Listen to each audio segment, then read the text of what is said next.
Сначала хочу поблагодарить тех камрачан, которые сегодня участвуют в уборке нашего города. Те, кто убирает рядом свои дома, я очень благодарен им. Смотрю, сегодня листья кто-то выметает, кто-то ставит.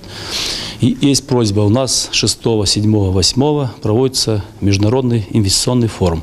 И в воскресенье проводится День вина. Естественно, у нас очень огромное количество гостей со всех стран.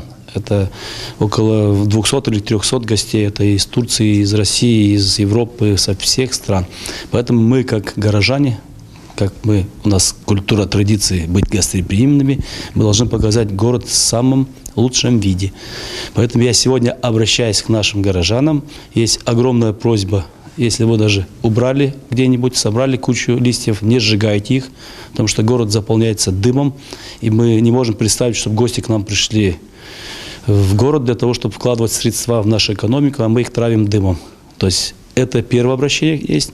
И, пожалуйста, еще раз выйдите во все места, посмотрите, где есть мусор, где есть не убрано что-то, уберите. У нас телефон 22660, если надо куда-то выехать, убрать эту кучу листьев, не сжигайте, мы приедем, уберем. Только нам позвоните, и все. Это самое главное обращение. И добро пожаловать на инвестиционный форум, на День вина. У нас это наш национальный праздник. Всегда мы пользовались и вином, и вкусной каурмой. Это наша традиция, поэтому с праздником, хорошего настроения.